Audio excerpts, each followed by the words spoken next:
Alors, on y va. Donc c'est marqué Vaïdaber Hachem el Moshe lemor. On est parachat Shelach Lecha. Vaïdaber Hachem el Moshe lemor. Donc a dit Hachem à Moshe en disant Shelach Lecha Anashim. On voit pour toi des hommes. Vayaturu et Eretz Kenaan.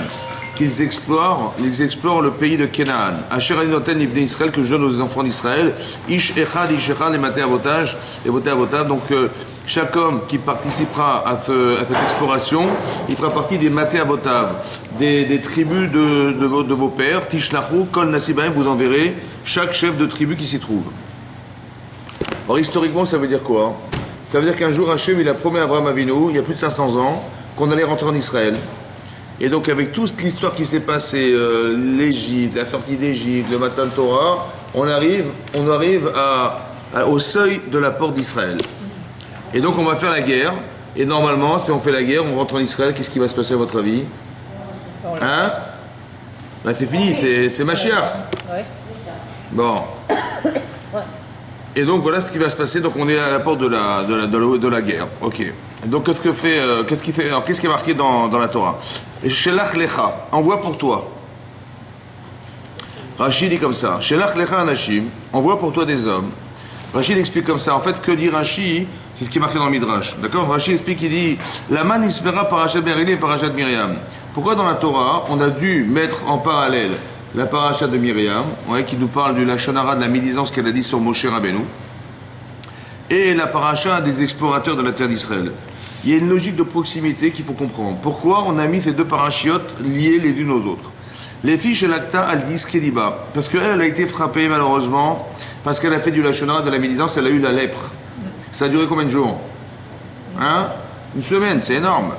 Vous voyez, Shidibra Be'achea, qu'elle a dit contre son frère, Vereshaim alalou, et Rachid nous dit c'est Meraglim qui étaient des Reshaim, des mécréants. Raou, Velo Lakromoussar.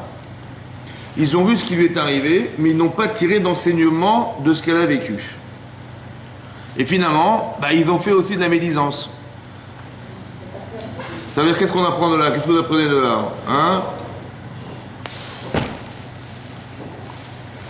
Qu'est-ce qu'on apprend d'ici? On a dit comme ça, il arrive des événements dans la vie. Mais est-ce que Hachem existe? Ah oui. Vous êtes sûr ou pas? Ah oui. Très bien. Donc s'il existe, ça veut dire quoi? Qu'est-ce que ça change qu'il existe ou qu'il n'existe pas? Ce que ça change, ça va changer. Oui. C'est qu'il y a des choses qui vont arriver qui sont des enseignements de vie. Ça veut dire qu'on va apprendre quelque chose de ce qu'on va voir. Que le hasard va faire que tout à coup on a vu cette femme, Myriam, qui est une grande sadéquette, elle a eu la lèpre. Pourquoi? Parce qu'elle a fait du Lashon Hara sur son frère. Maintenant vous avez deux façons de réagir. Soit vous dites, mais comment elle a pas honte cette femme, franchement, comment elle a pu parler de Moshe Rabbeinu, celui qui nous a donné la Torah, c'est pas honteuse, franchement c'est pas honteuse qu'elle a fait. Eh bien elle a eu la lèpre une semaine, moi j'aurais donné 3 semaines. Ça va? Voilà. Donc c'est une façon de raisonner. Qu'est-ce que j'ai appris de là? Rien du tout. Ou bien je vais dire, tiens, c'est quand même bizarre quand même. Une sadéquette comme ça, elle a fait du Lashon Hara. Voyons. C'est que le Sarah, il est subtil quand même, parce que comment elle est tombée dans ce panneau, il y a quand même une subtilité. Je tire dans l'enseignement et je me dis, mais peut-être que nous aussi, on risque de tomber dans la subtilité de Lashon Hara. Des fois, c'est très très finement joué par les Yetzirah, et il va nous faire entrer dans des chemins tortueux où on va peut-être se tromper. C'est possible ou pas? Je tire du moussard. Bien, écoutez-moi bien. Elle a dit du Lashon Hara, c'est-à-dire qu'elle a fait de la médisance sur son frère. C'est un problème familial. Voilà, elle a raconté parce qu'elle a vu que son frère il s'est séparé de sa femme. Il a dit mais qu'est-ce qu'il a été faire? S'est séparé de sa femme sous prétexte de prophétie. Il a fait de bêtises selon elle et donc elle a essayé de réconcilier son couple parce que sa femme est en souffrance. Elle est séparée de son mari. Et je vais faire une mitzvah. Et malgré qu'elle ait fait une mitzvah, qu'elle ait proposé une mitzvah, mais elle aurait dû aller voir directement Moshe Rabbeinu. Ce qu'elle n'a pas fait, elle a été racontée à son frère Aaron. Maintenant, c'est un problème familial. Voilà, un problème familial de Lashon Hara. Qu'est-ce qui s'est passé? Tout le monde est au courant. Tout le monde est au courant. Ça veut dire que les 3 millions de personnes qui étaient dans le territoire d'Israël, du camp d'Israël, tout le monde était au courant. On a attendu une semaine pour que on puisse repartir de là où on se trouvait, parce qu'on lui a fait kavod, à Myriam, de l'attendre le temps qu'elle se guérisse de la tsarat qu'elle a reçue parce qu'elle a dit du mal sur son frère. Tout le monde était au courant. C'est normal ça? C'est normal? C'est pas normal. Elle a fait de la Lashon Hara sur son frère, ok, ça reste familial, ça reste entre elle, Moshe et Aaron. Une petite triangulaire. Donc elle aurait été touchée par la lèpre, ok, mais elle serait restée chez elle à la maison, personne n'aurait rien su. C'est un problème personnel. Est-ce qu'on a besoin de cerveau 1? Comment? Est-ce que c'est normal? C'est normal ou pas? Non, c'est pas normal, c'est pas juste, je suis désolé, c'est pas juste. Elle a eu la honte de sa vie. C'est passé dans les journaux, tout le monde est au courant. Mais cette honte qu'elle a eue, elle est au-delà de sa faute. C'est juste ou c'est faux? C'est juste ou pas? Bah non. Ce que je vous dis, c'est juste ou pas? Non, ce que je vous dis, moi. Ah oui, c'est juste. Mais est-ce que c'est juste qu'elle a vécu? Est-ce que Dieu est injuste? Non. Alors qu'est-ce que ça veut dire? Mais c'est une leçon. Hein? C'est un enseignement. Non mais écoutez-moi bien, c'est injuste. Ça ne va pas être une leçon, c'est injuste ce qu'elle a vécu. C'est pas normal ce qu'elle a vécu. Il y a 3 millions de personnes qui a su ce qu'elle a vécu. C'est pas normal ce qu'elle a fait, c'est pas normal. Elle a eu la honte de sa vie, c'est pas normal.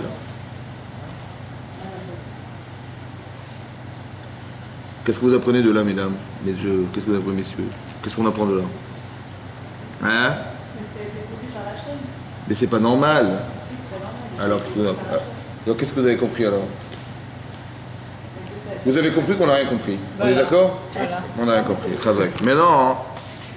Maintenant, il faut comprendre. Bien, écoutez-moi bien.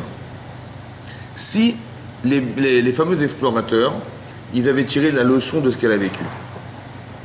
Ah, d'accord? Oui. Est-ce qu'ils auraient évité de dire de la médisance d'Israël? Bah oui. Et est-ce que c'est à cause de la médisance qu'on n'est pas rentré en Israël? Oui. Donc s'ils n'avaient pas dit la médisance, on serait rentré ou pas? Oui. Est-ce que toute la génération qui a dit la médisance a disparu dans le désert pendant 40 ans? Oui. Donc elle aurait sauvé toute la population juive. Ouais. Non seulement on aurait été sauvé, mais en plus, on serait rentré en Israël, on aurait eu Mashiach. Ouais. C'est vrai ou pas? Ouais, ouais. Est-ce que ça valait le coup que tout le monde sache? Est-ce que ça valait le coup que tout le monde sache pour éviter que tout le monde meure dans le désert? Ça valait le coup ou pas? Ça veut dire qu'elle toute seule, elle avait le mérite de faire entrer toute l'Israël en Israël. Est-ce que vous avez entendu ce que je vous dis? Donc ça valait la peine qu'elle ait la lèpre et que ça soit suivi de tout le monde? Vous apprenez un principe de base. Dorénavant, vous saurez que quand c'est pas normal, c'est du bon Dieu. C'est pas normal, c'est du bon Dieu. Et que ça veut dire? Ça veut dire qu'Hachem il a fait comme ça. Il savait que les Méraglim, les explorateurs, ils étaient fragiles. Au niveau de la médisance. Qu'est-ce qu'il a fait? Il a dit, je vais les aider à sortir de leurs problèmes. Comment je vais faire? Je vais faire en sorte que Myriam, elle ait eu la lèpre pour des raisons qui sont personnelles, mais ça va être su de tout le monde, pour que les Méraglim et tout le clan Israël l'entendent, et que tout le monde puisse apprendre de là la leçon qu'il faut faire attention à la médisance, c'est très grave. Et là, on aurait évité de dire de la Shonara sur la terre d'Israël. Ça veut dire qu'à chaque fois qu'il y a une information qui sort anormalement, et qui est répandue dans la presse ou je ne sais pas quoi, c'est pour nous prévenir de l'avenir. Vous avez compris ou pas? Vous avez compris ça? C'est très important de comprendre. Ça veut dire qu'elle toute seule, elle aurait pu sauver toute l'Israël toute seule. Elle avait un mérite de fou, quoi.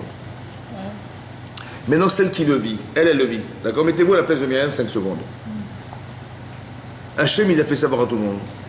Comment vous vous sentez? Mal. Qu'est-ce que vous en pensez? Injuste. Hein? Comment? C'est injuste. Ben, c'est injuste. Je suis désolé, c'est pas normal. Vous saurez dorénavant que ce que vous vivez, anormalement, c'est un grand mérite. Lequel? C'est que l'information que vous allez dévoiler à tous ceux qui vont l'entendre va leur permettre à eux de sortir de cette problématique qui était la vôtre un jour. Ça veut dire que vous n'avez pas... La personne a dit, mais comment ça se fait qu'Hachem m'a fait ça? C'est honteux. Mais c'est exactement l'inverse qui va se passer. C'est que vous avez du mérite. La personne, elle pourrait croire, mais je suis tellement rachat que Dieu a été obligé de faire savoir ce que j'ai fait comme faute. Je suis tellement rachat qu'Hachem est obligé de faire savoir au monde entier ce que j'ai fait comme avéra. Vous voyez, non? Mais c'est exactement l'inverse. Elle est tellement de sa déquête, cette femme-là, que ce qu'elle a fait comme erreur, ça va servir aux autres et ça va leur permettre de ne pas faire la même erreur. C'est l'inverse qui va se passer. Pourquoi c'est comme ça? Parce qu'écoutez-moi bien, quand vous réfléchissez, mais c'est injuste, c'est pas normal ce que je vis. En vérité, on veut me détruire. Qui c'est qui veut nous détruire? Hein? Les autres. Le Yetzer Hara. Cette réflexion-là, c'est un jugement, une interprétation d'une situation que j'interprète en disant c'est pas normal. C'est une compréhension interprétée par celui qui pense. Mais ça, c'est le Yetzer Hara qui me fait croire. Parce qu'en vérité, on étudie la Torah pour comprendre que quand c'est pas normal, c'est qu'il y a forcément un Yetzer Hara derrière. C'est vrai ou pas? Mais plus il est grand, le Yetzer Hara, plus il veut nous tromper et plus il veut éviter que la situation elle s'améliore. Ça veut dire que le mérite que ça va engendrer, il est proportionnel au Yetzer Hara qui est présent. Plus le Yetzer Hara il est très très fort, plus c'est révélateur que ce qu'on va réussir à faire. Si on arrive à dépasser ça, il va être énorme.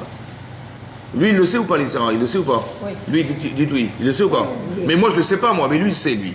Il sait que si maintenant les gens ils vont tirer des leçons de ce que j'ai vécu, ils vont éviter de faire du Lachon Hara. Il le sait, lui. Donc, qu'est-ce qu'il va faire? Il va faire en sorte qu'on va croire que ce qu'on vit est une punition et qu'on est accablé et que les gens ils risquent d'interpréter en négatif ce qu'eux ils vont voir. Ça va? Ils vont dire, bah tiens, voilà ce qu'elle a fait, bah, elle mérite pire que ça, elle mérite, voilà ce qu'on va dire.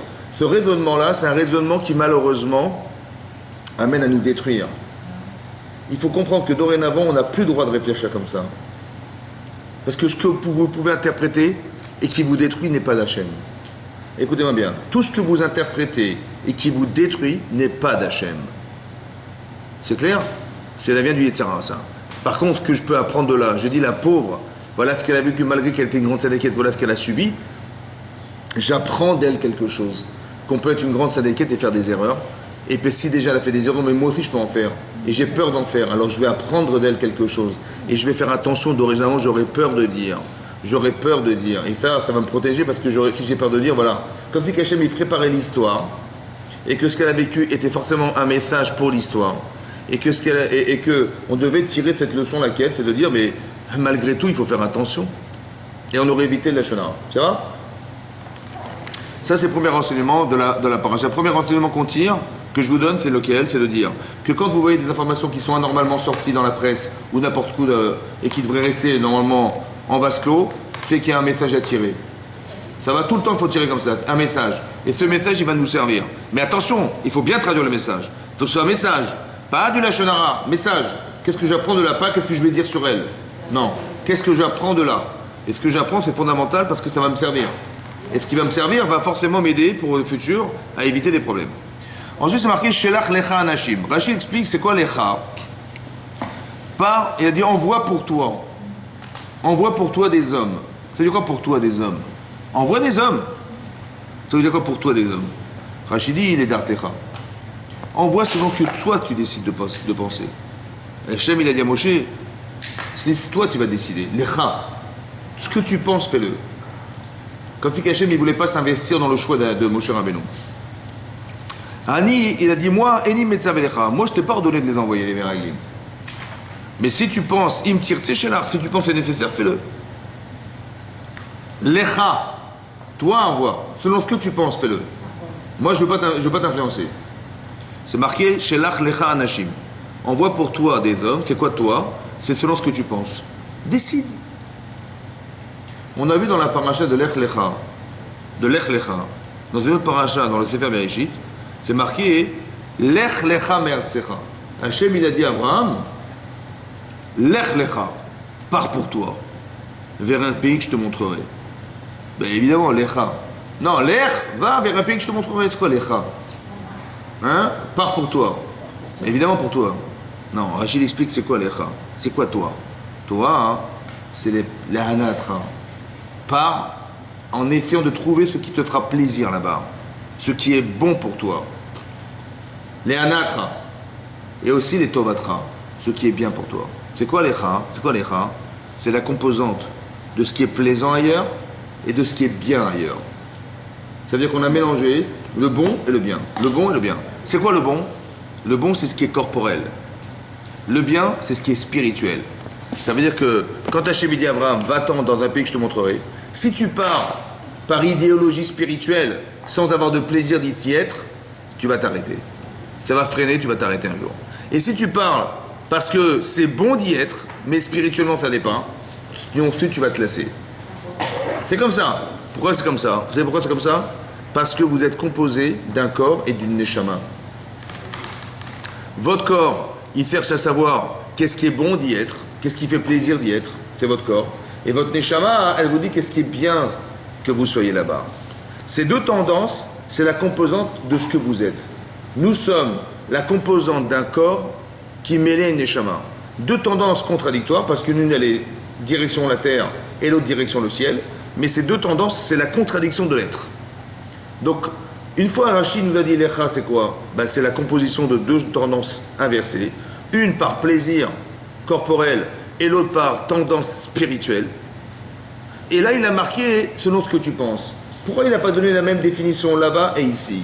Il a dit l'Echa, selon ce que tu choisiras. Voilà ce qu'il aurait dû dire Hachem. Ou alors il aurait dû dire non, selon ce que tu ressens et ce que tu penses être bien pour toi, fais-le. Pourquoi il n'a pas dit la même chose?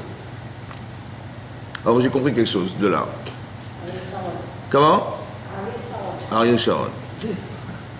À part ça, ça va? Bon, mais non. C'est quoi l'Echa? Tu sais ce que c'est l'Echa? C'est ce que tu penses. Ce que tu penses, c'est ce que tu es. Ce que tu penses, c'est ce que tu es. Qu'est-ce que tu vas décider? Ben, c'est toi qui vas décider selon ce qui est plaisant pour toi ou ce qui est bon pour toi. Ça veut dire que la composante de tes choix personnels, c'est la contradiction entre ce qui te fait plaisir et ce qui est bien pour toi. C'est ça que tu vas choisir. Mais où est-ce qu'il y a plus de poids? Dans ce qui est plaisant ou dans ce qui est bien? C'est toi qui vas choisir. Vous avez compris ou pas? C'est-à-dire que les choix de vie, tes choix personnels, c'est toi qui choisis. Mais qu'est-ce que tu choisis en fait? Ben, c'est toi qui vas choisir. Tu vas essayer de trouver la partie la plus adéquate entre ce qui est bon et ce qui est bien. Parce que si c'est bon et que c'est pas bien, tu vas pas accepter. Tu vas souffrir de tes choix, tu vas pas l'accepter. Mais si tu dis, mais tu peux accepter des fois même de souffrir au détriment de ce qui est bien pour toi. Par exemple, tu vas faire des études, c'est pas forcément plaisant, mais c'est bien parce que tu vas construire ta vie. Vous avez compris? Ou des fois, le chocolat, c'est bon, mais c'est pas forcément bien. Ça va? Donc il va falloir que tu fasses un choix. Tu dis, ouais, mais j'ai envie de manger du chocolat, j'ai envie de manger des. Ah, mais ça amène de diabète. Ah, ouais, bon, alors combien je peux manger de chocolat? Tu vas commencer à réfléchir, ou tu vas dire, faire des études, combien quoi? 10 ans d'études, c'est trop long. Je peux peut-être faire des stages et je vais m'arranger pour faire moins d'études. C'est moins fatigant et c'est peut-être le résultat sera le même. Vous avez compris ou pas? Ta réflexion, elle est fondée sur deux choses. Parce que ta réflexion, tu ne peux pas occulter le fait que tu as un corps et tu ne peux pas occulter le fait que tu as une échama, un esprit. Et ces deux choses, en fait, elles se confrontent. C'est ça l'Echa, vous comprenez? Que l'Echa, toi, c'est quoi? C'est la composante de ces deux êtres, en fait, qui vont te permettre de faire un choix dans ta vie. C'est pour ça que c'est pas contradictoire ce que dit Rashi. Quand Rashi dit que tu vas faire la composante des deux choses et que tu vas faire un choix dans ta vie, c'est exactement pareil. C'est que l'un, c'est l'état, c'est la nature de ce que tu es, et l'autre, c'est ce que tu vas faire de ta nature. Quel choix de vie tu vas choisir en fonction de ta nature, de tes tendances? Hachem, il dit choisis. Décide. Tu dis, mais c'est vrai d'un côté, Hachem dit que c'est la terre d'Israël quand même. Elle est bonne, j'ai confiance. Mais d'un autre côté, j'ai peur. Parce que d'un côté, j'ai confiance en Dieu. Mais est-ce que moi, je suis en mesure de confronter ce que lui m'a proposé de vivre? Ah, j'en sais rien. Vous avez compris ou pas? J'ai peur de façon spirituelle, de façon corporelle. Mais je suis inquiète, ou je suis inquiet, c'est vrai. Mais d'un autre côté, c'est vrai qu'il m'a dit que c'est bon. Et je ne sais pas quoi faire. Vous avez compris? Je doute. C'est quoi le doute finalement? C'est que, bien sûr, je crois en Dieu, mais est-ce que je serai en mesure de réaliser ce que Dieu me demande? Est-ce que je serai en mesure de réaliser physiquement ce que Dieu me demande? C'est mon problème. Donc c'est ça le problème de l'état Techa. Tu vas penser, mais comment tu penses? Tu dis, j'ai bien envie, mais je ne sais pas. Et le doute est révélateur de quoi? Le doute est révélateur que j'ai une petite confrontation intérieure entre mon désir et ma tendance spirituelle. Vous voyez, mon désir corporel de vouloir réaliser quelque chose, mais est-ce que je suis en capacité physique de réaliser ce que je pense? Je ne sais pas. Et je commence à avoir des doutes. Donc Hachem me dit, écoute, choisis. Moi, je te dis, aie confiance en moi, elle est bien. Maintenant, si tu doutes, qu'est-ce qu'il a fait? Donc, qu'est-ce qu'il a fait, Moshe? Alors, il a dit, c'est marqué comme ça dans Rachid, comme ça. C'est marqué, et il y a marqué, donc les gens, les membres du Knesset ont dit à Moshe, il faut qu'on envoie des gens. Est-ce que c'était une avéra d'envoyer des explorateurs pour exploiter la terre d'Israël? Est-ce que c'était une faute d'envoyer des explorateurs en terre d'Israël? Hein? Non. Parce que on voit bien que même Yoshua bin Nun, plus tard, quand il va rentrer 40 ans plus tard en Israël, il va envoyer des méraglim, des explorateurs pour voir ce qui s'est passé normal ou pas. Ben oui, parce qu'on veut savoir avec qui on va faire la guerre, c'est logique. Donc elle est où la faute? Elle est où la problématique? D'accord? C'est marqué que Moshe Nema va dire Krevun elai kulechem. Ou Moshe Nimer Bashkina, Amar Arani Amarti Lahem Sheish Tova. Hachem, donc il ne savait pas quoi faire. Moshe Rabbeinu, il dit je vais donner conseil à Hachem. Hachem, il a dit écoute, moi je te dis qu'elle est bonne. Chez Neymar, je vous ferai sortir, dit Hachem, de la souffrance de l'Égypte pour vous faire entrer en Israël. Après, c'est marqué et donc quand vous doutez de moi, Hachem il a dit, vous doutez de moi, Chayem, je jure sur eux, dit Hachem, She'ani noten lahem makom, que je vais les mettre dans un espace, litrot, de se tromper. Bédivra meraglim, par les paroles des explorateurs. Il dit, vous n'avez pas eu confiance en moi, alors je vais vous mettre dans un espace-temps dans lequel les meraglim, les explorateurs, ils vont vous dire quelque chose et vous allez vous tromper à leur sujet et vous n'allez pas rentrer. Les man, l'oïchoua, afin que vous n'héritiez pas de la terre d'Israël. Alors on va réfléchir 2 minutes. Hachem, il a entendu la question de Moshe Rabbeinu et il a entendu le doute qu'avaient les d'Israël de ce qu'avait à proposer Hachem. Il dit, à vous douter, alors je vais vous envoyer des explorateurs qui vont vous tromper. Et c'est là qu'ils vont arriver les explorateurs. Mais ça veut dire que ça avait déjà été décidé qu'ils allaient se tromper? C'est possible ça ou pas? C'est logique ça? Dans votre tête c'est logique ça? Ça veut dire qu'ils nous ont empêchés de faire un choix Hachem. C'est normal?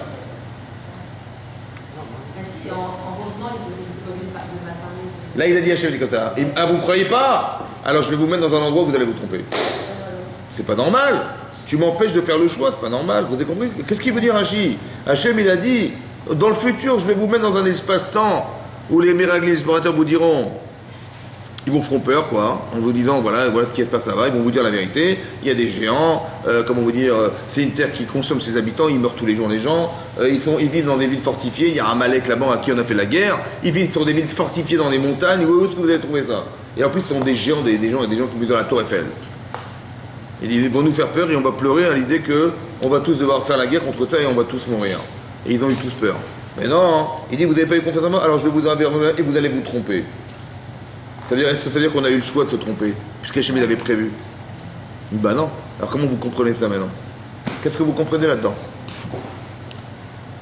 Parce qu'on a douté, Hachem. Parce qu'on a douté, alors Hachem il nous a trompé. C'est normal ça?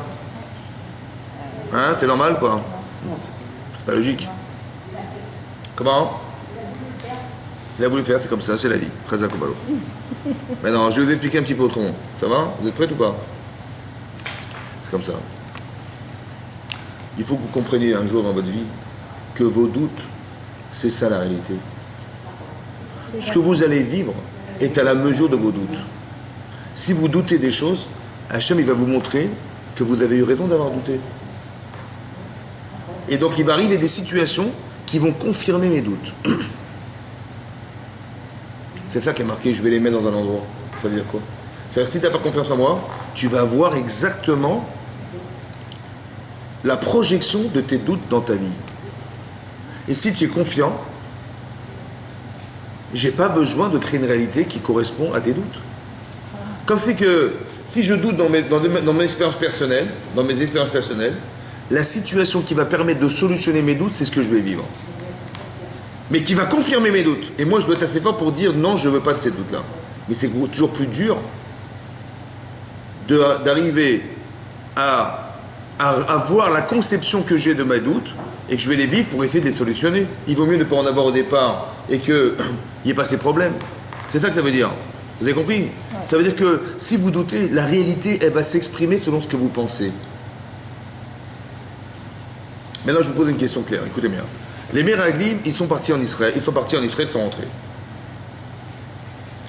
C'est marqué Vayechu Vayavou. Ils sont allés, ils sont revenus au bout de 40 jours. Quand ils sont revenus, qu'est-ce qu'ils ont fait? Ils ont ramené une grappe de raisin. Énorme. Ils étaient 10 personnes à la portée tellement elle était grosse, cette grappe de raisin. Pas une petite grappe de raisin qu'on achète au marché. Énorme. Bon, ils ont dit, Hachem, il ne s'est pas moqué de nous. Hein. Franchement, regardez, les fruits qu'on a en Israël, ils sont extraordinaires. Hachem, il a eu raison de nous dire que c'est une terre où coule le lait, le miel. Il y a une beracha là-bas, Baruch Hachem. Bon, mais écoutez-moi bien. T'as vu la taille des fruits ou pas? Ouais. Imaginez-vous les gens qui les mangent. Vous savez ce qu'on a vu là-bas? On a vu des géants. On était comme des sauterelles devant eux. Et d'où on a su? Parce qu'un jour, ils ont dit, tiens, c'est bizarre, les géants, ils ont dit, on a vu des êtres humains qui avaient la taille des sauterelles qu'on n'a jamais vus. Ils disent, ça veut dire qu'à leur jour, on était des sauterelles. Donc vous voyez ce que c'est qu'une sauterelle? Vous voyez une sauterelle? Vous voyez, vous, devant une sauterelle? Mais là, c'est l'inverse. C'est vous qui êtes la sauterelle et lui, c'est le géant. Bon. Ils ont dit, mais comment vous défaire la guerre contre ça? Et ils sont dans des villes fortifiées, sur des montagnes. En plus de ça, cette terre là-bas, elle est maudite, hein, franchement. Hein. Ils enterraient des morts tous les jours. Tous les jours, on voyait des gens, ils enterraient des morts. On a fait le tour d'Israël pendant 40 jours et tous les jours, ils enterraient des morts. Mais c'est une terre maudite. Quoi, vous voulez vivre dans une terre pareille où des gens ils meurent tous les jours? Voilà ce qu'ils ont dit. Donc ils ont fait peur, ça va? Maintenant, eux, ils ont pensé bien faire ou pas? Oui. Est-ce qu'ils ont dit la vérité? Est-ce qu'ils ont dit c'est la vraie? C'est vrai ou c'est faux? Oui. C'est vrai? Donc ils ont pensé que quoi? Mais je dis, heureusement que vous nous avez envoyé explorer la terre d'Israël. Parce qu'on serait rentré là-bas, mais comment vous voulez? Vous croyez qu'il vaut mieux qu'on rentre ou qu'on reste dans le désert? Qu'est-ce qu'il vaut mieux? Si vous rentrez, vous êtes sûr de perdre, hein. C'est sûr et certain que vous allez perdre. Qui c'est qui peut se battre avec vos épées contre des géants pareils? Vous êtes des sauterelles. Ils ont tellement été convaincants qu'ils ont pleuré. Les Bnei Israël, ils ont dit, mais qu'est-ce qu'on a été fait sortir en Égypte? On aurait dû préférer. Ils voulaient tous retourner en Égypte. Maintenant, c'était le jour du Tisha B'Av. Le jour où ils ont pleuré, le jour du Tisha B'Av. Et toutes les générations, on va devoir pleurer le jour du Tisha B'Av. Maintenant, écoutez-moi bien. Hachem, il savait qu'il y avait des gens là-bas. Bah oui. Il savait ou pas? Bah oui. Il savait qu'on n'était pas capable de faire la guerre contre des géants. Bah oui aussi. Ah oui. Donc qu'est-ce que vous faites alors? Vous êtes dans le désert. Et on vous annonce, vous savez quoi? Il y a des gens, c'est des géants, c'est la tour Eiffel là. Vous avez là, vous voyez, ce Beth Midrash, c'est la cheville de ce géant. Bon, il va lever son pied, il va nous écraser tous ensemble. Vous pouvez faire la guerre contre ça, vous? Non. Mais est-ce qu'Hachem, il sait qu'on n'est pas outillé pour faire la guerre? Bah oui. Donc qu'est-ce qu'il veut Hachem? Bah qu'on aille quand même. Hein? Comment? Qu'on lui fasse confiance. Mais comment vous allez faire quoi? Confiance de quoi? Ils ont eu peur, ils ont eu raison d'avoir peur. Bah. Non. Bah si vous voyez ça, vous, qu'est-ce que vous faites? Vous perdez pied. Est-ce que vous dites, mais oui, j'ai la Emouna, quelle Emouna? Tu vois? Hein? Non, mais quand tu vois ça, alors c'est ça qu'il faut comprendre aussi. Pourquoi là-bas ils ont eu confiance, là ils n'ont pas eu confiance? Ah, c'est bizarre. Ah. Comment ça se fait qu'Hachem il leur a proposé une épreuve pareille? Puisque de toute façon il n'y a pas de solution. Qu'est-ce que tu veux faire contre des géants pareils? On nous a peint un décor où il y a les types, c'est des Amalekim, la guerre contre Amalek. On a fait la guerre contre Amalek, on a vu comment c'est dur. Et en plus il y a des géants qui sont derrière, ils vivent dans les villes fortifiées, sur des montagnes, la terre catastrophique, ils meurent tous les jours. En fait, qu'est-ce qu'on a fait? Qu'est-ce qu'on a essayé de nous faire? Nous faire peur. C'est marrant parce que ces gens-là, ils ont pensé, qu'est-ce qu'ils ont pensé les Meraglim? C'était des tzadikim. Hein. Au départ, on les a choisis comme étant des tzadikim, anashim, rachidi, des gens chashuvim à tzadikim. Des gens qui étaient des tzadikim. On a trié sur le tas. Dans toutes les tribus d'Israël, on a pris un seul homme par tribu. Et c'est des tzadikim. Donc quand c'est des tzadikim, qu'est-ce que vous voulez qu'ils vont dire? Ils vont dire des choses fausses ou des choses vraies? Des choses vraies. Donc ils ont pensé bien faire ou pas? Mais ce qui est marrant, hein, ils ont pensé bien faire. Et ils ont dit heureusement que vous nous avez envoyés, que grâce à nous, on a évité un massacre. C'est ça qu'ils ont pensé. Donc ils ont pensé bien faire. Et c'est marrant parce que le discours, c'est exactement l'inverse de ce qu'Hachem a demandé. C'est bizarre quoi. Il a dit mais rentre en Israël. Et Hachem il sait pertinemment qu'on ne pourra jamais se battre contre ça. Et il nous a dit rentrez quand même. Et eux ils ont dit non, on ne va pas rentrer, on va rester dans le désert. Parce qu'on n'est pas capable de se battre contre ça. Vous avez compris ce que je vous dis ou pas? Qu'est-ce que vous avez compris? Vous avez compris qu'il y a une contradiction entre ma partie spirituelle qui me dit mais vas-y et ma partie physique qui me dit n'y va pas. C'est ça l'écha. Il faut que tu choisisses moi, qu'est-ce que tu fais là? Ton corps il te dit mais non mais t'es pas fou quoi, tu vas pas te battre contre ça. Donc j'ai peur. Et d'un côté il me dit mais Dieu il m'a dit d'y aller quand même, alors qu'est-ce que je fais? Vous savez ce que vous allez décider dans la vie? Vous allez décider où la tendance est la plus forte. Qu'est-ce qui est plus fort? La Emouna ou le corps? Hein? La Emouna. La Emouna. Mais la Emouna, elle est réelle ou elle est spirituelle? Et c'est fort le spirituel ou c'est faible le spirituel? Hein? C'est faible. C'est fort. C'est fort. C'est fort. Bah non, parce que de la preuve, ils sont. C'est fort le spirituel, vous êtes sûr ou pas? Hein? C'est normalement fort, mais est-ce que c'est fort? Bah non, c'est le corps. Hein? Le corps, c'est le corps qui a été chacun à son niveau. Alors je vais vous expliquer le niveau, on va voir le niveau. Il y a une Gemara dans Brachot, elle dit comme ça, la Gemara dit comme ça dans Brachot qu'on a souvent cité. Une fois, Rabbi Yochanan ben Zakkai, c'était un Tana qui a vécu après la destruction du deuxième temple. Mais c'était un Tana, c'est-à-dire qu'il a connu Rabbi Akiva. Rabbi Yochanan ben Zakkai. C'était l'élève, le plus faible élève de Hillel Zaken, pour vous dire que, bon. Mais, Un jour, il était mourant, son Rav, il était mourant. Et ses élèves sont rentrés dans sa chambre et il a commencé à pleurer. Le Rav. Et les Talmidim, les élèves ont dit, mais pourquoi vous pleurez, Rav? Il a dit, ben écoutez, je ne sais pas, je suis mourant, je vais mourir, je ne sais pas où je vais aller. J'ai deux chemins devant moi. Un qui m'amène au Gan Eden et l'autre qui m'amène au Guéhinam. Un qui m'amène dans le jardin d'Éden, le paradis, et l'autre qui m'amène dans l'enfer.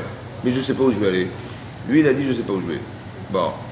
Il a dit, mais si on m'amenait devant un juge de chair et de sang, qui va me juger, bon, j'aurais peur, parce que bon, il va me juger, je ne sais pas combien d'années je vais passer en prison, je ne sais pas.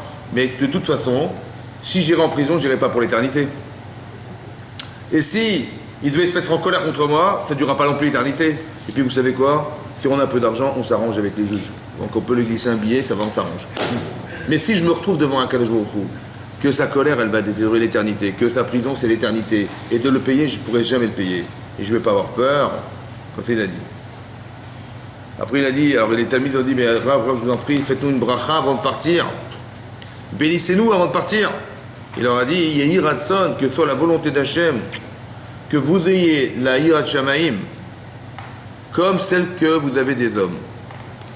La crainte d'Hachem, comme la crainte des hommes. Il faut avoir crainte d'Hachem, vous savez comment? Quand vous avez peur de la police. Quand vous voyez la police, qu'est-ce que vous faites? J'ai mon permis, j'ai ma ceinture, Eh bien, il faut avoir peur d'Hachem comme on a peur de la police. Ils ont dit, c'est tout, quoi. Comme des enfants, quoi. Il faut avoir peur d'Hachem comme on a peur de la police, comme des enfants. Adkan, c'est tout. Il dit, non. Quand quelqu'un il fait une avéra, qu'est-ce qu'il dit? Il dit, j'espère que personne ne me regarde. Personne faire une avéra, il dit, il n'y a personne, c'est bon, on peut y aller ou pas? Bon. Il a dit, bah, Yiratson que quoi? Que ta crainte d'Hachem, elle soit plus forte que celle que tu vas voir en face de toi. C'est vrai? Rabbi Yochanan ben Zakkai, il s'est contredit. Vous avez remarqué ou pas? Une fois, il a dit, si on m'amène devant un juge, ah, j'aurais peur, mais devant Hachem, ah. Donc qui c'est qui est plus grand, Hachem ou un homme? Hachem. Et après, il a dit, vous savez, quand je vous bénis, hein, que vous ayez la crainte d'Hachem comme la crainte des hommes. Donc qu'est-ce qui est plus grand, la crainte des hommes ou la crainte d'Hachem? Hein? Encore une fois, j'espère que vous allez avoir la crainte d'Hachem comme vous avez la crainte des hommes. Quand un homme fait la vérité, il dit, j'espère qu'il n'y aura personne qui va me voir. Ça veut dire quoi? Ça veut dire quoi? Ça veut dire que j'ai plus peur de ce que je vais voir, de ce que j'ai qui me voit. Donc il a dit, au contraire, il a dit que ça serait super si vous arriviez à craindre Hachem, au moins à l'égal de ce que vous craignez les hommes.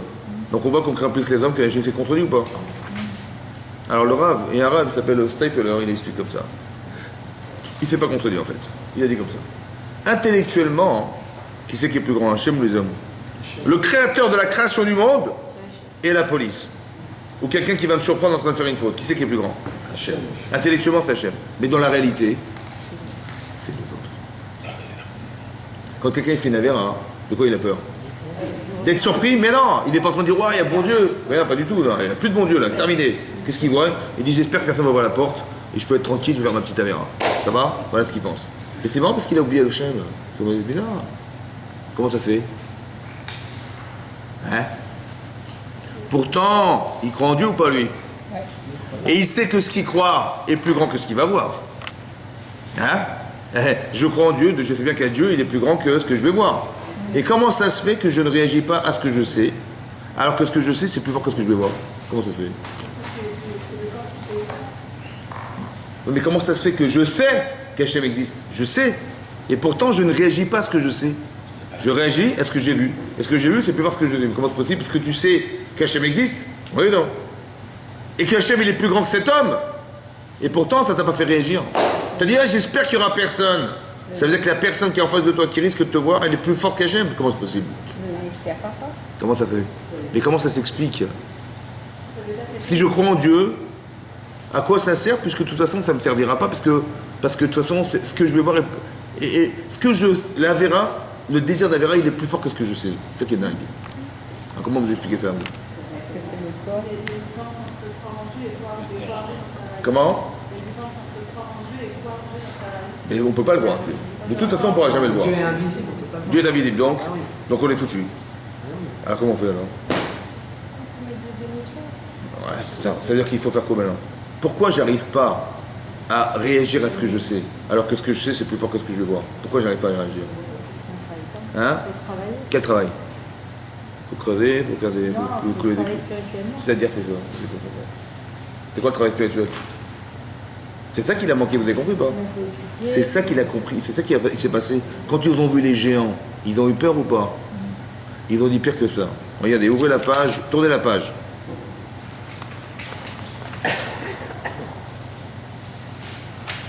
Ouvrez la page. 848. Hein? 848. Attendez, je vais vous dire où ça se trouve. Donc Attendez 2 minutes. Attendez 2 minutes.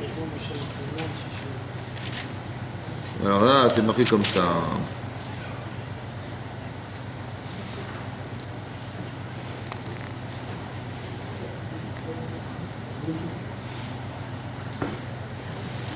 C'est marqué comme ça. Juste avant, c'est marqué, voilà.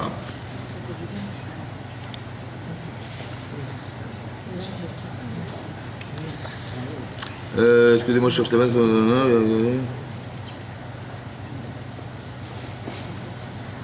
Voilà. Ouvrez la page 850. Vous avez trouvé la page 850, c'est marqué Pasuk Kav Zain, le 27e verset. Veisaprulo Bayomru Banu Alaretz. Donc ils ont commencé à raconter ce qu'ils ont fait là-bas. Banu Alaretz, on est arrivé en Israël à chercher l'Artano où vous nous avez envoyé. Vegam Zavat Chalav Udvash. Effectivement, c'est une terre où coule le lait et le miel. Vezé Piria, voici son fruit. Ephes. Mais tout ça c'est nul. Qui a Zaham. Il est puissant le peuple, à Yoshev Baaretz, qui s'est installé en Israël. Ve'arib Betzorot Dolot, il y a des villes qui sont fortifiées, elles sont énormes. Vegam Yelidé Anak Reinusham, et même les enfants des géants, on a vu là-bas. Amalek Yoshev Baaretz, et même le peuple d'Amalek, il est installé là-bas, à Negev, dans le sud. Ve'achidi Vaemori, et tous les peuples de Chiti, de Emori, de Evoussi, Yoshev Baar, ils sont sur des montagnes. Ve'achidi Yoshev Alayam, et les Kénanaïs vivent au bord de la mer. Ayed Areden au bord sur la frontière du Jourdain. Vayaas Kalev, il les a fait taire Kalev Benifouné. El Moshe Vayemer, allons aller, monter, on montera, Vayarachnu et on héritera. Qui Yachol Uchala, parce que pouvoir nous pourrons vaincre ces peuples. Veyanashim Asher Alou Imo, et les hommes qui sont montés avec lui, donc les explorateurs, Amroulo Nuchal, on ne pourra pas la Halod et Ta'am, faire monter le peuple juif. Pourquoi? Qui Chazak ou Mimenu, parce qu'il est plus fort que nous. Le peuple qui est là-bas, il est plus fort que nous. Rachidi, plus fort que nous. Comme si qu'ils avaient dit, plus fort qu'Hachem. Ah oui. Kaviachol, comme si qu'ils avaient dit, même Hachem, il ne pourra pas nous aider.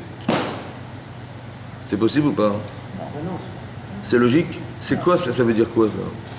Comment ils ont pu dire que même Hachem, il ne pourra pas nous sortir de là? Mais qui c'est qui a créé les géants? Hachem. Il ne peut pas nous débarrasser de ce qu'il a créé. Donc qu'est-ce que ça veut dire? C'est comme si qu'ils avaient, quand ils ont dit ces gens ils sont plus forts que nous, c'est comme si qu'ils avaient dit plus fort qu'Hachem. Comment ils peuvent être plus forts qu'Hachem? C'est pas possible. Comment vous avez compris? Alors écoutez-moi bien. D'un côté, vous avez confiance en Dieu. Mais si vous avez peur, si vous avez peur, c'est que ce que vous voyez est plus fort qu'Hachem. Vous comprenez ou pas? mais si on a confiance en Hachem, on ne devrait pas avoir peur. Exactement, vous avez peur pour vous, pour eux. Là, pour eux. Pour eux. Mais si j'ai peur pour moi, c'est comme si que j'avais dit, vous savez quoi? J'ai pas confiance en Hachem. Donc ça veut dire quoi? Mais ça veut dire quoi? Ça veut dire quoi autrement dit? Ça veut dire que ce que je vois est plus fort que ce que je sais. Ah, voilà. Exactement. Donc la seule manière de me sortir de ce que je vois, c'est quoi? C'est que Maïrat Shamaïm, elle soit aussi forte que ce que je vois. Ça veut dire que la seule et unique manière de se sortir d'un problème émotionnel pareil, c'est que votre Emunat Hashem, elle soit sensible. C'est pour ça que c'est marqué dans la Torah. Ouais, on dit, il faut aimer Hashem et il faut craindre Hashem. C'est quoi l'amour et c'est quoi la crainte? L'amour et la crainte, c'est des émotions. Est-ce que tu aimes Hashem? Si tu l'aimes, il y a une émotion forte qui va te faire dire que Dieu ne va pas t'abandonner. Si tu crains Hashem, tu vas craindre de croire que tu es venu ici, quoi, que Hachem il a fait tout ça pour qu'on meure là-bas, quoi. C'est logique tout ça? Non, ta crainte d'Hachem, elle va t'amener une logique à te dire mais c'est pas possible. Quoi, Hachem il nous a fait sortir d'Égypte, il a fait les 10 plaies d'Égypte, il nous a donné la Torah, pour qu'on meure en Israël, c'est tout. Vous croyez? Mais ma crainte d'Hachem, elle peut m'amener à réfléchir. Mais si j'ai plus peur de ce que je vois que ce que j'ai peur d'Hachem, alors je vais dire n'importe quoi. Vous comprenez ce que ça veut dire? Ça veut dire que si tu as peur, c'est révélateur qu'Hachem, il est trop faible chez toi. Il n'a pas sa place. Il n'a pas la place qu'il devrait avoir. Ça veut dire que ce que tu penses d'Hachem, c'est théorique. Mais quand tu réfléchis à Hachem théorique, tu as une émouna théorique. Tu dis, Dieu, ouais, il a créé le monde, théorique. Non, il ne faut pas que ce soit une théorie. Il faut que ça soit quelque chose qui soit de l'ordre du pratique. Quand tu vas prier Hachem, tu ressens quelque chose. Pas que tu fais de façon mécanique la prière. Non. Tu as des problèmes dans ta vie? Eh bien, tu demandes à Hachem de t'aider. Mais pas que tu dis, il faut faire la mitzvah, on va faire la prière, alors on va à la synagogue. Non, il faut que tu ressentes un besoin de te retrouver vers Hachem. Pourquoi? Parce que tous les manques que tu as, les seuls qui peuvent les combler, c'est Hachem. Donc quand tu verras que tu vas lui demander, et quand tu vas voir que ça va, Hachem, dans ta réalité, il va répondre à toutes tes demandes, tu vas ressentir quelque chose. C'est là que tu vas construire ta vie avec Hachem. Vous comprenez ou pas? Ça veut dire que la Emouna, c'est d'arriver à dépasser ses peurs. La Emouna, c'est d'arriver à dépasser ses peurs. Quand tu vois ça, tu dis, mais comment je vais faire? Tu arrives à dépasser tes peurs. Mais il faut que tu saches une chose, un principe de base. Que plus la difficulté qui t'agresse est puissante, plus elle est révélatrice de ce que tu vas gagner à devenir. Répète et répète sont sur un bateau. Plus la réalité, elle t'agresse, elle est forte, plus elle est révélatrice de ce que tu vas réaliser de toi en la confrontant. Plus elle est agressive, plus tu vas grandir avec. Et plus tu es subi l'agression, et plus tu vas couler avec. Mais non, la raison elle est comme ça, écoutez-moi bien. Quand vous voyez dans la vie que vous ne pouvez rien faire, bon, est-ce que vous pouvez vous battre contre des géants? Bon, Hachem il le sait ou pas? Est-ce qu'il le sait ou pas, Hachem? Très bien. Est-ce que vous pouvez monter sur des montagnes et faire la guerre contre des gens qui sont armés jusqu'aux dents dans des villes fortifiées sur des montagnes? Est-ce que vous pouvez réaliser la guerre avec ces gens-là? Non. Hachem il le sait ou pas? Donc, s'il le sait, comment ça se fait qu'il m'a mis dans une situation qui est impossible de réaliser physiquement? Pourquoi il m'a mis là-dedans? Pourquoi Hachem, des fois dans ma vie, il me met dans une situation où je ne peux rien faire? Alors qu'est-ce que je me dis moi? Je vais faire comme eux, je vais pleurer. Je dis, si on ne peut rien faire, on va pleurer. Qu'est-ce qu'on peut faire? On va pleurer, ça y est, on va se plaindre, on va mourir, on va ce qu'on va dire. Donc c'est-à-dire le problème c'est quoi? Le problème c'est quoi? C'est qu'on n'arrive plus à réfléchir. Mais si tu réfléchis 2 secondes, tu vas te rendre compte que cette situation est organisée. Tu as Emouna Hachem. Si tu as la Emouna, tu penses bien qu'Hachem il a réfléchi et il a organisé ça pour quoi faire. Puisque de toute façon tu peux rien faire. Alors pourquoi il a fait? Pour t'angoisser, c'est tout? Pour t'angoisser? Pour que tu pleures? Tester ma Emouna pour voir si. Hein? Tester ma Emouna. Mais qu'est-ce que tu vas faire? Ta Emouna, elle va faire quoi ta Emouna? De toute façon tu vas faire, oui j'ai la Emouna, donc tu vas... kamikaze quoi. Kamikaze. Kamikaze. Pas tout à fait kamikaze. Mais de toute façon, mais si, mais c'est ça. Mais... Attendez, je vais vous expliquer une chose claire, écoutez-moi bien, écoutez bien. Pourquoi, réfléchissez avec moi, pourquoi, quand on est arrivé devant la mer Rouge, aussi on n'avait rien à faire. Qu'est-ce que vous voulez faire? On va pas rentrer dans la mer, on va se noyer. Vous allez rentrer en désert, c'est bourré de scorpions, de serpents et des animaux féroces. Et puis on n'est pas outillé pour vivre dans le désert, je suis désolé. Et de se battre contre des Égyptiens qui arrivent au galop, l'armée d'Égypte, on n'est pas des guerriers, donc qu'est-ce qu'on peut faire? On est pris en tête entre la mer, le désert et les soldats qui arrivent derrière. Qu'est-ce qu'on va faire? Hein? Vous avez prié. C'est marrant parce que là on a eu le réflexe de prier, c'est vrai ou pas? Pourquoi on n'a pas prié ici? Pourquoi là-bas on a eu le réflexe, on a crié vers Hachem, je t'en prie sauve-moi, c'est vrai ou pas? Et la mer elle s'est ouverte, et là on n'a pas eu le réflexe de prier, comment ça se fait? On a eu le temps de réfléchir. Mais là-bas non plus on n'a pas le temps de réfléchir. Non, là on a eu le temps. Mais là au contraire, alors, il fallait prier, elle est bonne. Au contraire, là on a... Attendez, et si on a pleuré, c'est qu'on a eu le temps de réfléchir? Oui, mais si j'ai la Emouna. Si on a pleuré, c'est qu'on a eu le temps de réfléchir? À penser qu'il y avait une solution? Non. C'était tellement... Vous savez, on pleure pas n'importe quand dans la vie. Hein. On pleure que quand il n'y a plus de solution. On pleure dans une situation de handicap. Quand on peut plus, quelqu'un est décédé, on peut plus le ramener à nous, on pleure. C'est comme ça. Donc on est handicapé par une situation, on pleure. On pleure pas n'importe quand. Et là on a pleuré. Ça veut dire qu'on s'est senti handicapé par la situation, on peut plus rien faire. Et c'est marrant que là on n'a pas prié Hachem. Comment ça se fait? Hein? Pourquoi des fois on a le réflexe de prier et des fois non? Laquelle?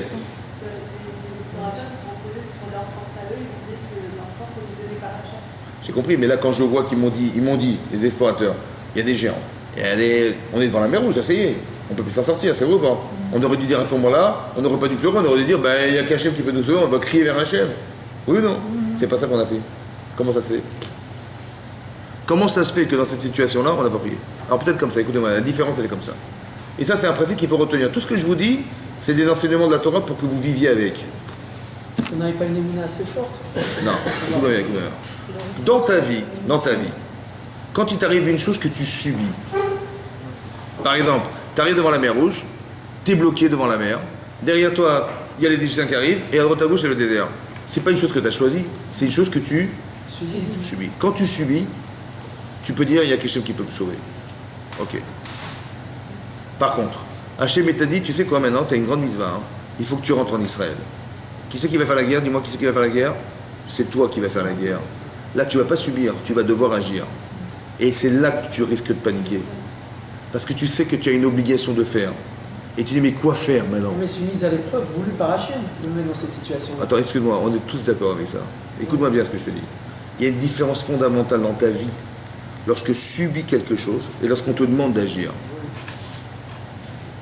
On t'a dit, sors d'Égypte, tu sors d'Égypte, tu arrives devant la mer Rouge, tu es bloqué.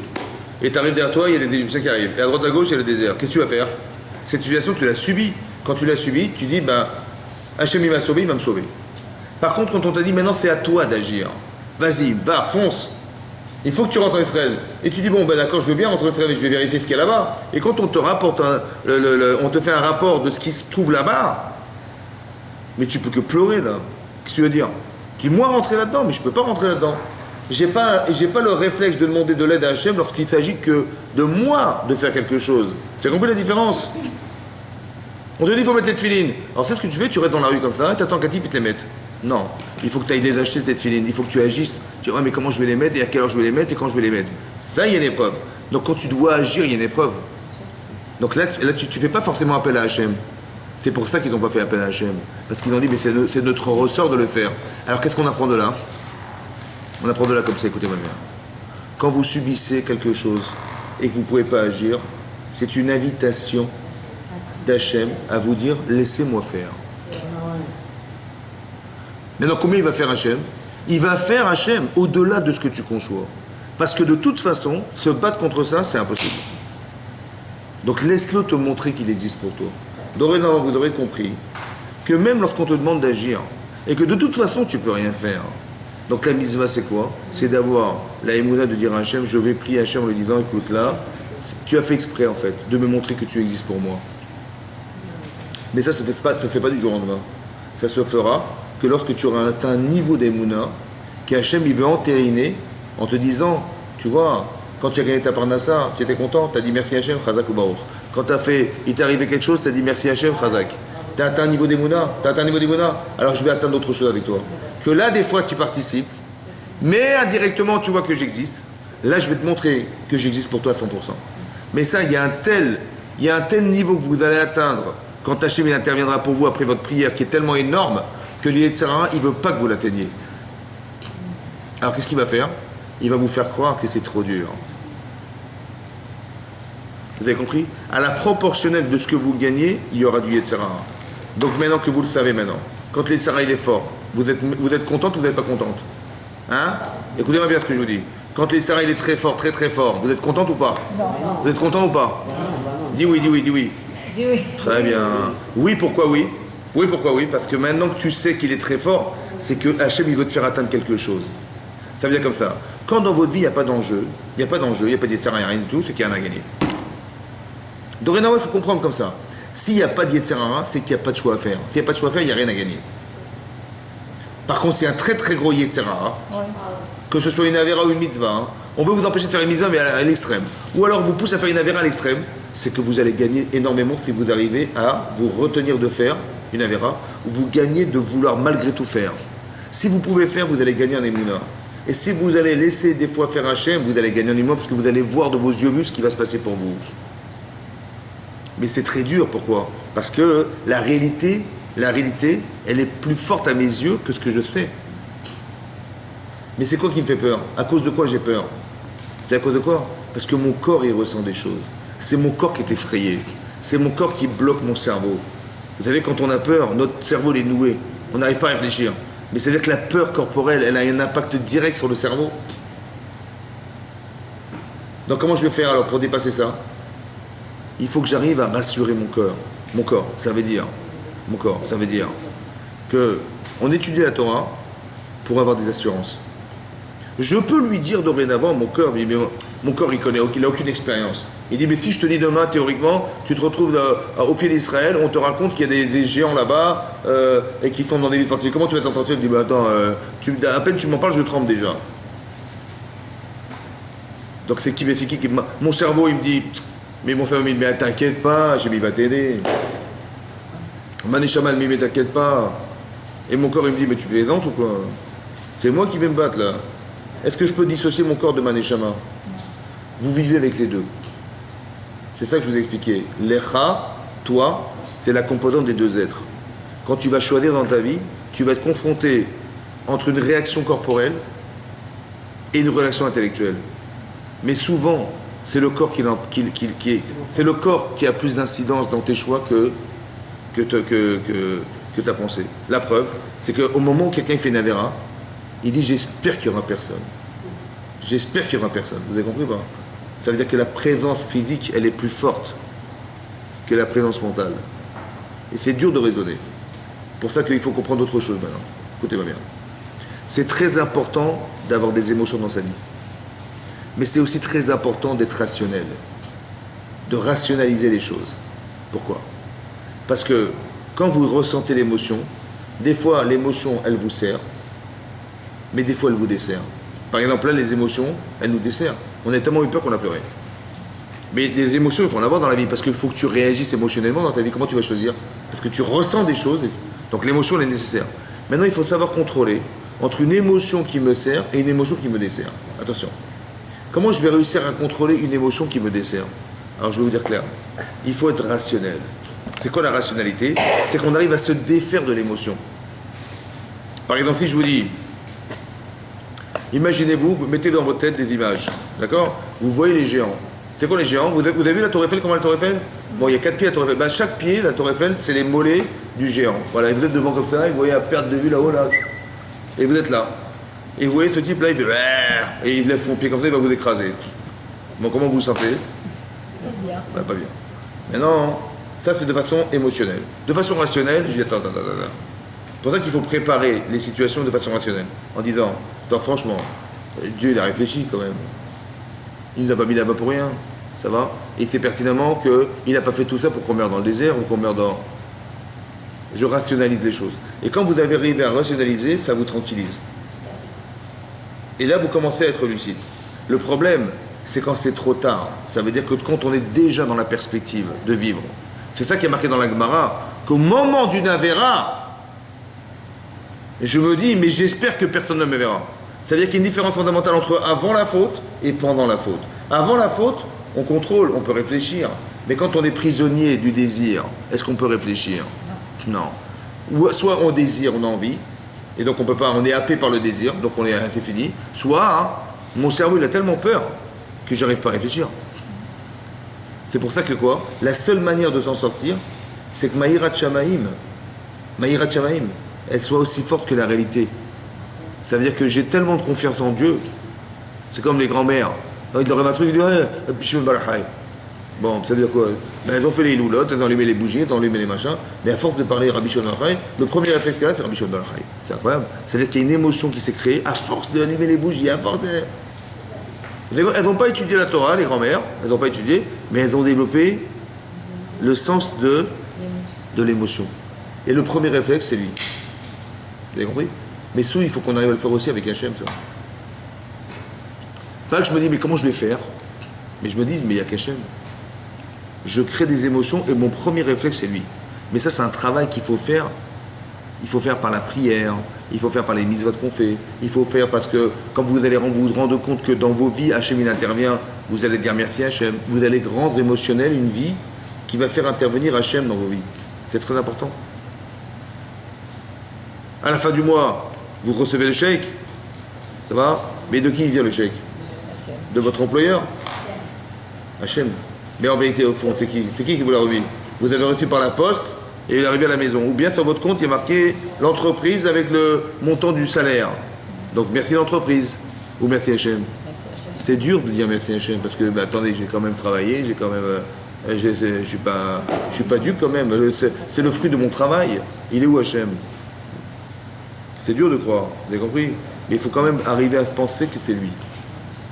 C'est dur, parce que c'est moi qui ai fait le boulot. C'est moi qui ai travaillé, c'est moi qui ai réalisé. C'est dur d'arriver à transposer ça. Donc quand est-ce que je vais me rendre compte que c'est lui? Je me rends compte quand je pourrais rien faire.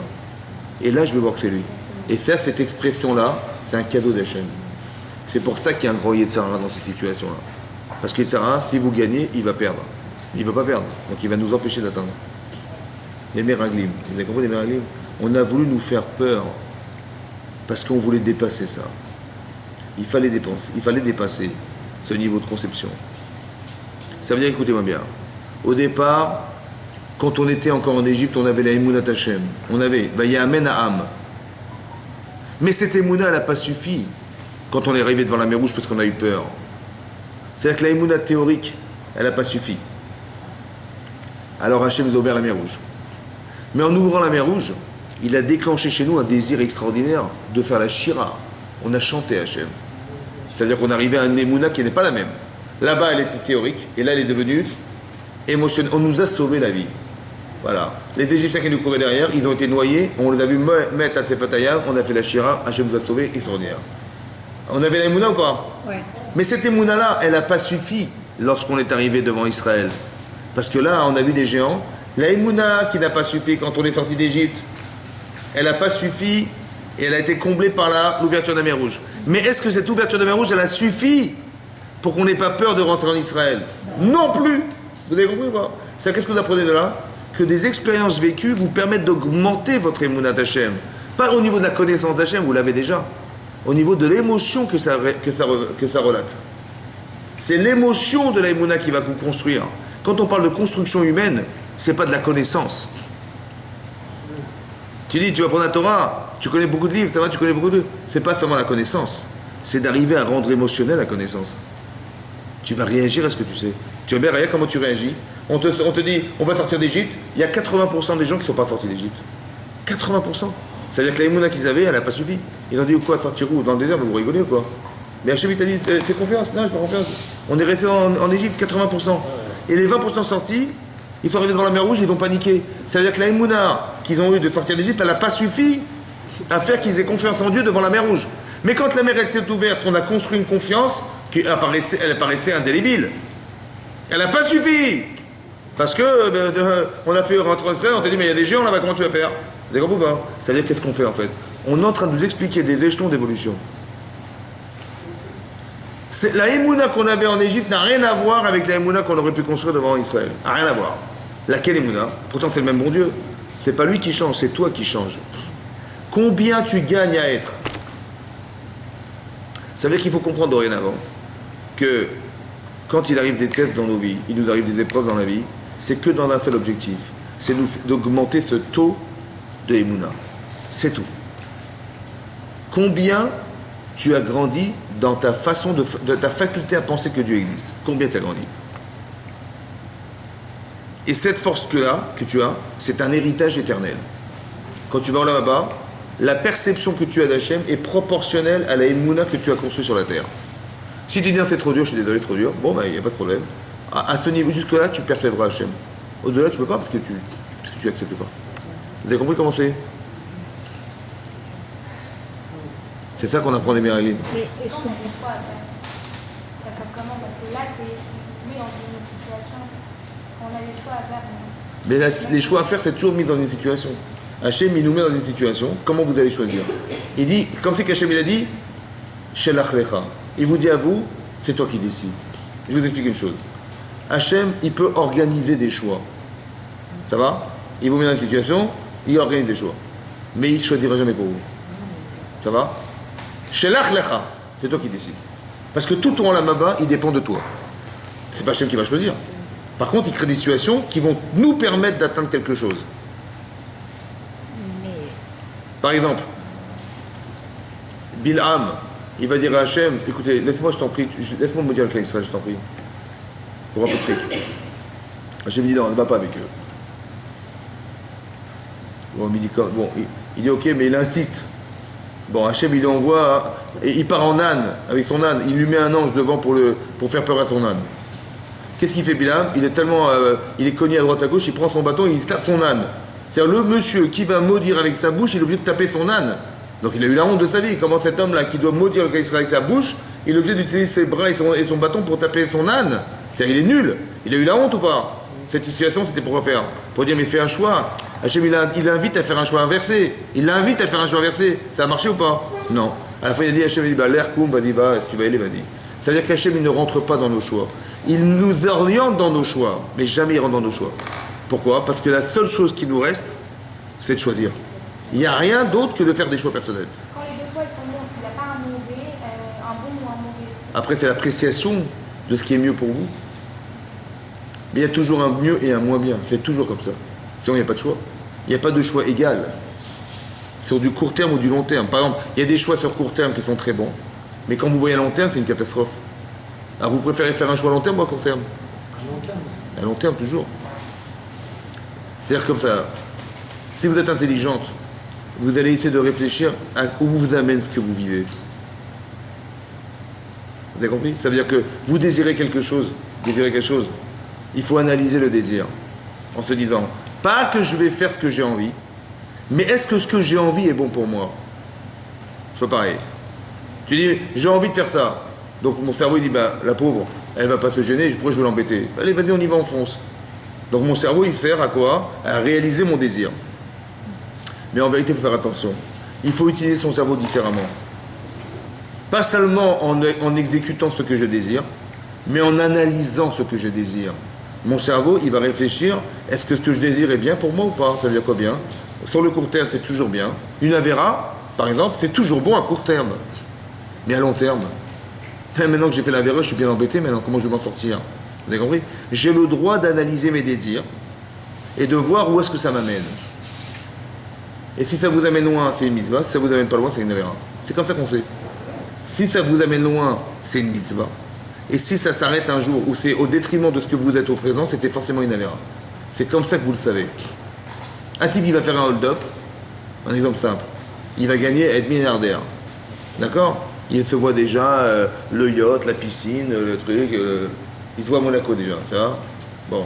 Mais jusqu'à quand? Jusqu'à quand? Ça va, avec toute impunité, il va à long terme. Vous avez compris? Le type, il n'a pas envie de réfléchir à long terme. Pourquoi? Parce qu'à long terme, il se voit en prison. Et il n'a pas envie. Donc, il dit, mais je vais y arriver. Et tu vas voir, je vais toutes les rouler. Et je vais être milliardaire en une minute. Et je vais prouver au monde entier que... Parce que l'intérêt. Mon cerveau, je l'utilise dans l'intérêt de réaliser quelque chose. Sans réfléchir aux conséquences personnelles. Le tzaddik, il réfléchit pas comme ça. Il dit, je sais ce que je ressens, c'est peut-être juste, c'est peut-être faux. C'est comme Myriam. Elle a dit, mais Mina Shamaim, ma belle-sœur, elle me raconte que Moshe s'est séparé d'elle. Mina Shamaim, j'étais là présente. Pourquoi Mina Shamaim? Parce que j'ai déjà fait une grande mitzvah dans ma vie. Vous savez laquelle? Ben, j'ai réconcilié mon père et ma mère. Parce qu'un jour, mon père, il s'est séparé de sa femme. Ouais, sous prétexte que Paro, il avait décrété que tous les enfants allaient mourir. Et j'ai dit à mon père, mais papa, tu fais pire que Paro. Et il m'a dit, tu as raison. Et il s'est remarié avec elle. Et de cette nouvelle union, on a eu Moshe Rabbeinu. Donc elle a une satisfaction d'avoir réconcilié son père et sa mère. Et deux, que son frère, il est né grâce à elle. Donc c'est une satisfaction de mitzvah extraordinaire ou pas? Donc elle dit, mais maintenant, Mina Shamaim, mon frère, il fait la même erreur que mon père. Et ma belle-sœur, elle me dit qu'il s'est séparé d'elle. Mais c'est pas Mina Shamaim, ça, franchement. Elle n'a pas la satisfaction de retrouver le plaisir qu'elle a eu de réconcilier ses parents. Et c'était juste ou pas? Bien sûr. Mais regardez l'Yetzirah, comme il a fait, elle a été racontée à son frère de la Shonara. Ça veut dire, regardez comment dire, la subtilité du Yetzirah, que d'une satisfaction, il va vous faire une avera. Ça veut dire que maintenant, je désire quelque chose. C'est sûr. Mais où tu vas avec? Mais c'est tellement prenant que... Mais bien sûr que c'est Minachamé, mais bien sûr qu'il faut le faire, mais bien sûr, vous comprenez ou pas? Alors qu'en vérité, c'est faux. Parce qu'elle va faire de la chose, elle va raconter à son frère ce qu'elle aurait dû raconter à la brosse, ce qu'elle aurait dû raconter à Moshe. Elle a été subitement voir son frère. Parce qu'elle est tellement heureuse de voir, vous avez compris ce que je veux dire? que regardez le Yetzirah, comme il est manipulateur, que d'une satisfaction personnelle, il peut en faire un désastre. Ça veut dire qu'il faut faire attention dorénavant, et c'est ça qui est difficile. Mais bon, c'est pour expliquer que c'est pas tout ce que je ressens qui est juste, vous comprenez? Il faut être capable d'analyser ce que vous ressentez. Est-ce que ce que je ressens est vrai? C'est ça qu'il a dit Hachem. Madoua lo yiritem le daber. Pourquoi vous n'avez pas eu peur de dire? Il aurait fallu que j'ai eu peur de ce que je ressens, pour analyser ce que je ressens. Mais comme je n'avais pas envie de réfléchir, parce que si je réfléchis, je risque de rater la mitzvah. Parce que si je réfléchis à la différence entre mon frère et moi, finalement je vais gâcher l'occasion de faire une mitzvah. Et j'ai pas envie, donc j'ai pas envie de réfléchir, donc je vais occulter. Vous comprenez comment ça marche? C'est ça la Hirat Shamaim. La Hirat Shamaim, c'est pas la crainte d'Hachem, c'est la crainte de penser. La crainte d'Hachem, c'est d'avoir cette présence en soi qui permet de me dire, attends, j'ai peur de me tromper. J'ai peur, la peur ça peut servir dans la vie. J'ai peur de me tromper et de croire que ce que je ressens est juste. Et souvent, vous allez vous rendre compte qu'une avéra, hein, sur le court terme, c'est très bien. Ça veut dire que ça m'a fait plaisir, mais sur le long terme, à force et à force et à force, ça sera beaucoup plus difficile de se débarrasser du sentiment qu'on a eu de l'avéra parce que c'est plaisant, que de ne pas avoir fait l'avéra. Vous voyez, combien il faut d'années pour faire teshuva sur une avéra qu'on a faite? Combien il faut d'années? Mais si je ne l'avais pas faite, j'aurais pu évoluer sans avoir... Et quand je vais faire teshuva, hein, au bout de 3-4 ans, je vais retomber à la case départ de ce que j'étais avant d'avoir fait l'avéra. C'est pas dommage? Hein?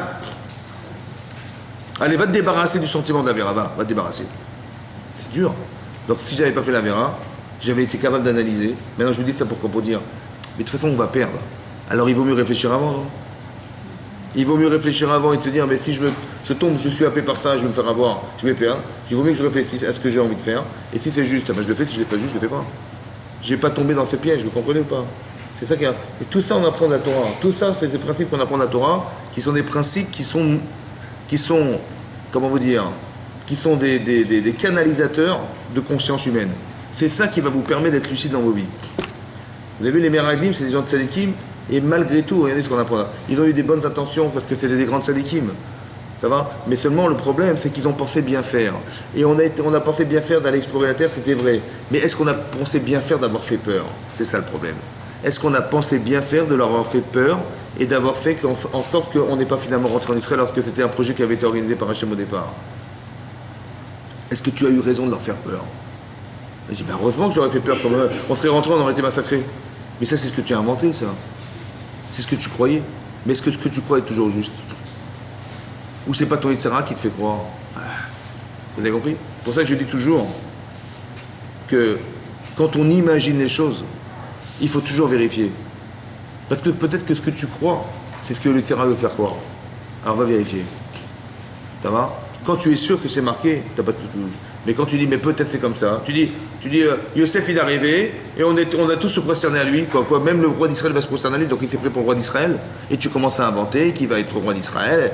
Mais t'as dit qu'il est roi d'Israël? Non, mais mais qu'est-ce que tu veux dire d'autre? Mais c'est ce que tu crois. Mais ce que tu crois, c'est pas forcément ce qu'il a dit. Va vérifier. Arrête de te figer sur ce que tu crois. Parce que ce que tu crois, c'est d'imagination. Ce qui est l'imagination, c'est pas forcément toi, c'est toi, etc., qui te fait croire. Tant que tu n'es pas sûr de toi, ne dis rien. C'est pareil, la chose reste pareil. Tu dis comme ça, mais c'est la vérité. Mais j'ai compris, mais soit c'est la vérité et va lui raconter à lui, pas à moi, soit c'est faux et tais-toi. Vous avez compris? C'est ça qu'on tire dans la vie des enseignements. C'est pour ça que je dis qu'on devrait apprendre de nos pères que toute l'éducation qu'on a reçue de nos parents, c'est ça qu'on fait vivre autour de nous. Parce que l'éducation qu'on a reçue, le bien qu'on a reçu, c'est ce qui nous fait vivre. Ça veut dire que quand on regrette quelqu'un qui a disparu, c'est qu'il est là ou pas? Il est là sans être là. Vous avez compris? C'est-à-dire qu'il est dans notre cœur sans qu'il y ait de présence. Et c'est ça qui nous fait de la peine. Mais ce qui nous fait de la peine, c'est quoi? C'est la différence entre la réalité de la personne disparue et ce qu'elle m'a construit. Voilà. J'ai dit, j'aurais tellement voulu l'avoir vraiment. Mais en vérité, il est où? Elle est où la personne disparue? Elle est là, parce que vous la ressentez. Ah, vous la voyez pas? Vous savez comme qui elle est? Hein?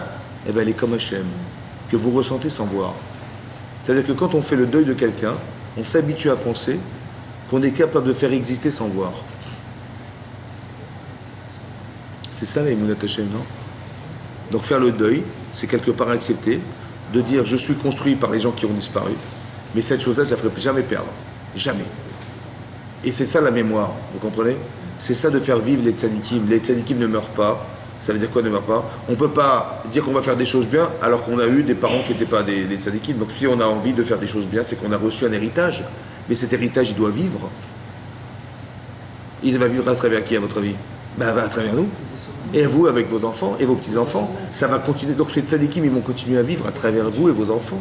C'est ça que ça veut dire. On dit les tzadikim ne meurent pas. Ben, ils sont morts. Ils ont été enterrés. Non. Ils sont morts, c'est sûr.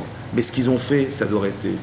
La mémoire de nos parents et nos grands-parents doit rester.